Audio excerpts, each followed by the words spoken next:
आप दिवस का प्रारंभ प्रार्थना से करो, पूजा से करो। कल भी हम चर्चा कर रहे थे कि रोज सुबह घंटा 1.5 घंटा सत्कर्म,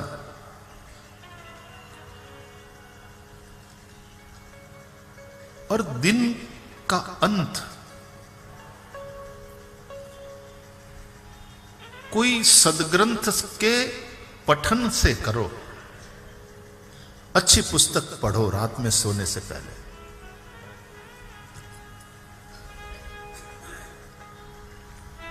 आजकल क्या होता है, सुबह उठते ही आदमी पहला काम करता है मोबाइल फोन देखना, इजंट इट? सीधा ध्यान सेल फोन के ऊपर, एडिक्शन हो गया है। हर 5-10 मिनट में फोन की ओर ध्यान जाता है। मैं तो कहा करता हूं इन दिनों कि अब नए व्रत को ढूंढना पड़ेगा। एकादशी व्रत है, आज मेरा मौन व्रत है, ये सब है ना, उसी तरह मोबाइल व्रत करो। हफ्ते में 1 दिन नहीं तो 15 दिन में 1 दिन मोबाइल व्रत, यानी आज हम मोबाइल को टच नहीं करेंगे। छुएंगे भी नहीं आज। क्यों? हमारा मोबाइल व्रत है। कोई यदि कहे कि यार कल मैंने कितना कॉल किया तुझे, कितना रिंग दिया, तूने उठाया ही नहीं, मैंने मैसेज किए, मैंने व्हाट्सएप किया, तूने देखा ही नहीं, तो कह देना सॉरी, कल मेरा मोबाइल व्रत था। सच में इस व्रत की जरूरत है अब। और हो सके तो साल में 1 आध बार 1 हफ्ते के लिए लंबा वाला व्रत करो। ऐसी जगह चले जाओ जहां मोबाइल के सिग्नल ही नहीं मिलते।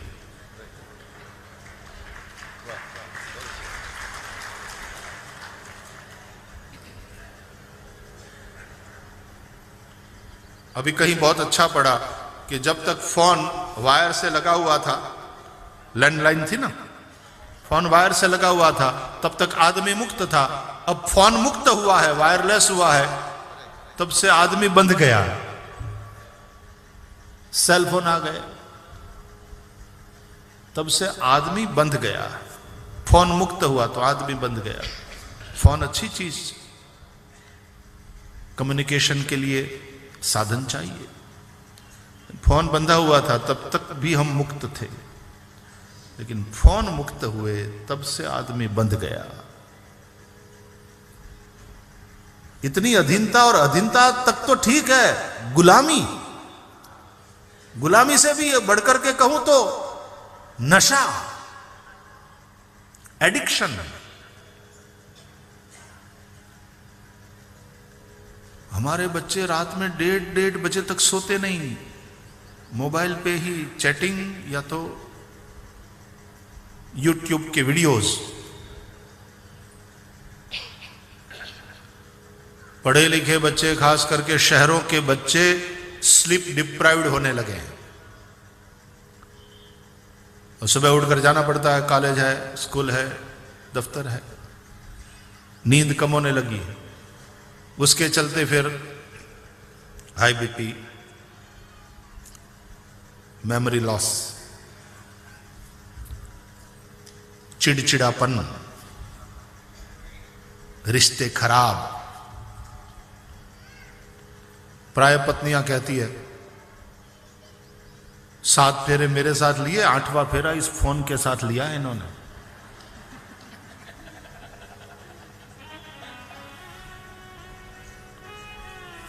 और फिर इतना सब हो किसी को छूने भी नहीं देगा, और मोबाइल फोन को लॉक करने के लिए वो पासवर्ड होता है, और ये होता है वो।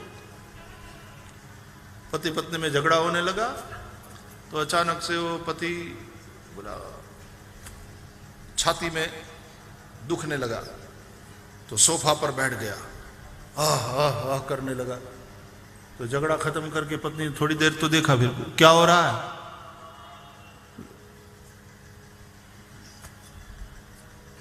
सीने में दर्द हो रहा है, मेरे दिल में कुछ समस्या है, कहीं हार्ट अटैक ना हो, जल्दी से डॉक्टर को फोन लगाओ। तो पत्नी बोली लैंडलाइन बंद है, मेरे फोन में बैलेंस नहीं, आपके फोन का पासवर्ड बताओ, डॉक्टर को बुलाती हूं। पासवर्ड नहीं, अब ठीक लग रहा है, अब ठीक है, अब तबीयत ठीक है।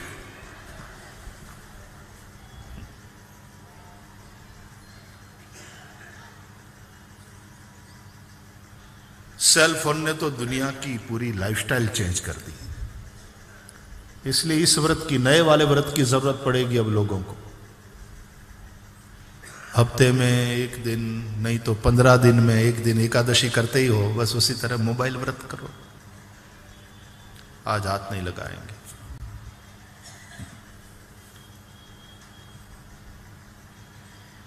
ये हंसने के लिए नहीं है, केवल हंसने की बात नहीं है, करने जैसी चीज है और करना पड़ेगा, नहीं तो समझ लो गए काम से। अरे कैसे रह सकते हैं, इंपॉर्टेंट फोन कॉल्स हो यार, धंधे में नुकसान हो जाएगा वगैरह वगैरह। मोबाइल फोन जब से आया है तब से आपका दफ्तर घर पे आ गया है। आप जहां जाते हो वहां दफ्तर आपके साथ साथ चलता है। नहीं तो शाम को जैसे दुकान को बढ़ा लिया और फिर घर पर आकर के फिर घर के होकर के आप रहते थे, अब तो दफ्तर घर साथ साथ चलता है, दफ्तर घर पे आया है। बीवी बच्चों के साथ भी बात करने का समय ही नहीं है। कहते मोबाइल फोन क्यों ढूंढा गया? बोले समय बचाने के लिए। मैं उस आदमी को ढूंढ रहा हूं जिसने ये कहा कि समय बचाने के लिए ये मोबाइल फोन बनाया गया। वही सारा समय खा जाता। तो प्रायः हमारा दिवस शुरू होता है मोबाइल से, रात भी हमारा दिन खत्म भी होता है मोबाइल से।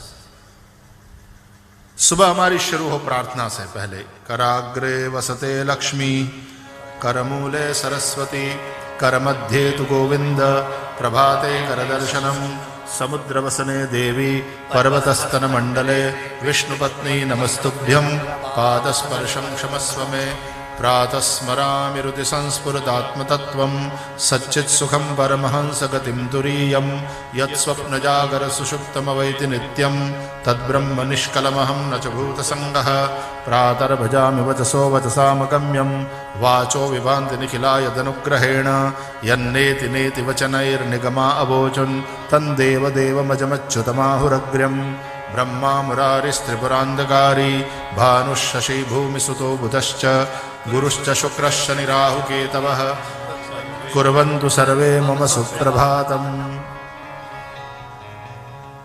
प्रार्थना से शुरुआत करो दिवस की।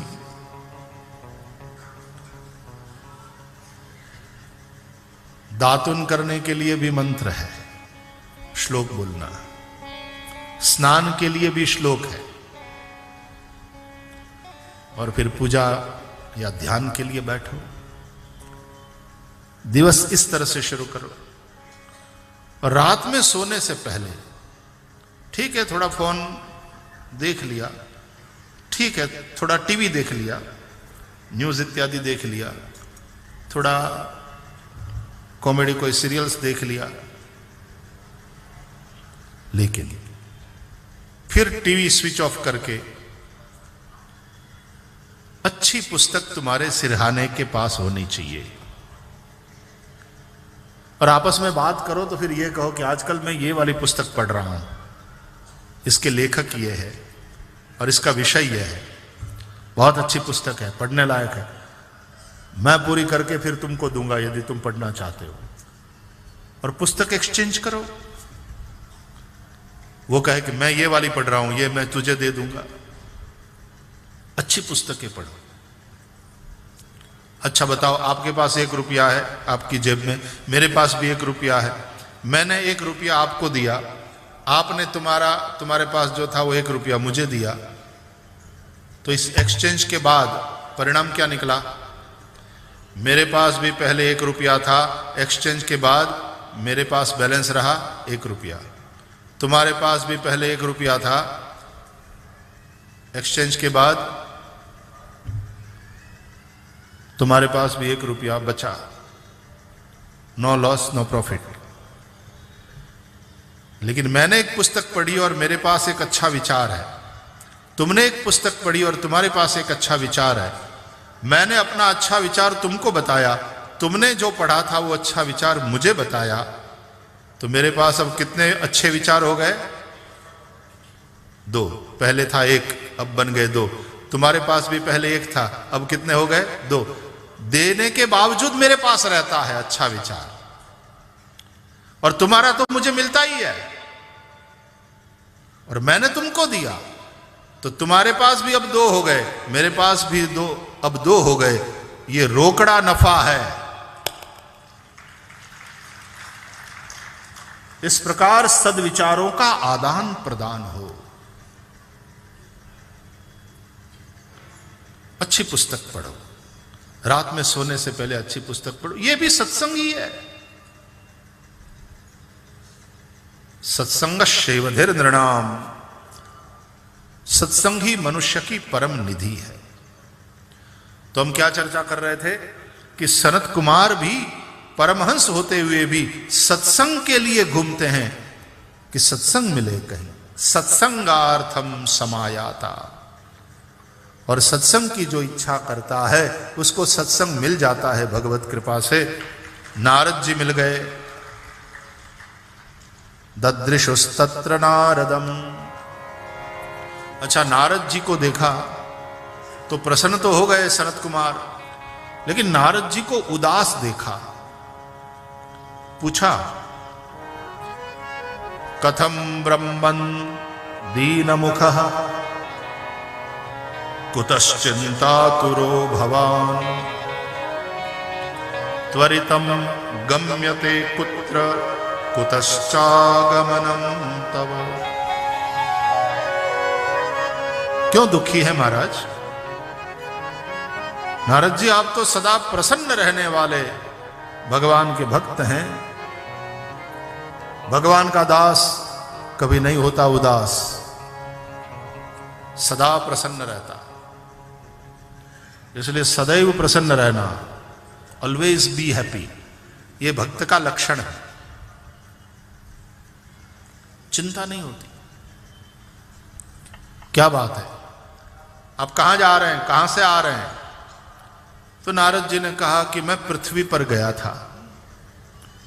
ज्ञात्वा सर्वोत्तमाम इति, पृथ्वी को सर्वोत्तम समझकर मैं पृथ्वी पर गया था। देखा मैंने स्वर्ग के देवता भगवान से प्रार्थना करते हैं, हे प्रभु हमें स्वर्ग में देव बनकर नहीं रहना है, अब हमें पृथ्वी पर मनुष्य बनकर जन्म लेना है।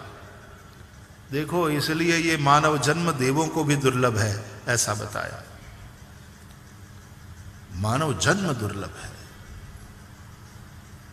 उसमें भी मुमुक्षा दुर्लभ है, मुक्ति दुर्लभ नहीं, लेकिन मुक्ति की इच्छा।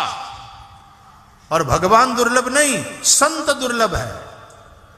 भगवान तो सर्वव्यापक है, भगवान कहां नहीं है, लेकिन महापुरुष संश्रय, संत मिलना, महापुरुष का संग मिलना, यह दुर्लभ है।